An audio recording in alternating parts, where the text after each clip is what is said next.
Hi everybody, it's Claire Mockridge here, anti and postnatal fitness expert, and today I'm going to run through a couple of stretches that are suitable for pregnancy.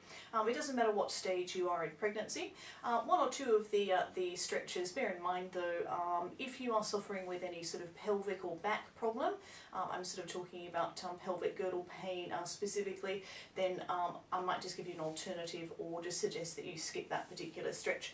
Now the two main areas that get tighter during pregnancy are actually the chest, as your shoulders start to round, and the hip flexors as well, as your back starts to arch and these hip joints here start to get a little bit tighter. So I'm going to start off with actually a chest stretch. So take your arms behind you, just place the hands sort of on top of each other, drop the shoulders down, just lifting up through the neck and making sure that you're not pushing the chest forward. So elbows stay bent and just stretching out through the chest. You could of course do this in a standing position as well, or seated down on the mat, or just on a chair. I'm just sitting on a Swiss ball today, just to mix things up. So you're going to be holding the stretch for 10 seconds. Make sure you are breathing as well. I'm going to give you another little stretch here just as an added bonus as well. These are oblique muscles. If you're in the later stages of pregnancy and you're constantly getting sort of dug in the ribs with an elbow or a bomb or something there, a butt cheek, you might want to do this stretch here. So hand is sort of on the side of your chair or ball. Reach up, drop the shoulders, lift up through the neck, up and over to the side.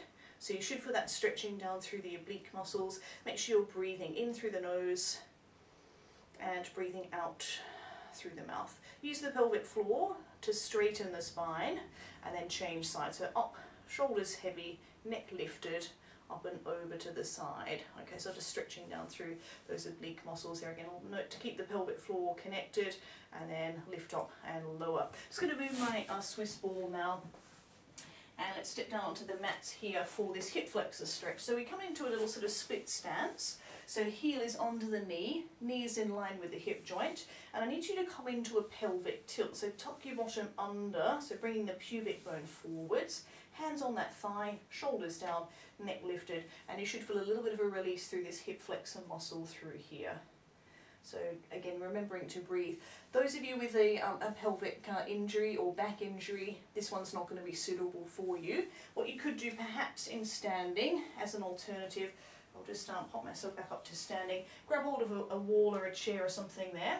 See if this particular position is comfortable for you. So tuck the pelvis, lower that back knee down towards the floor and see whether that stretch gives you a little bit of release in the hip flexors. Pelvic floor and core working.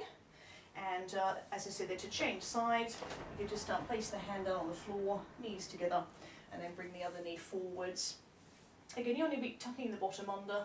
You only want to be sort of holding the stretch for 10 seconds, something like that, so not too long during pregnancy. And come back up to standing, tuck that back toe under, narrow the stance, and then come back up into a standing or seated position. So just a couple of stretches there that are targeting just the main areas where you feel a little bit of tension. Certainly the chest, the obliques, and also the hip flexors as well.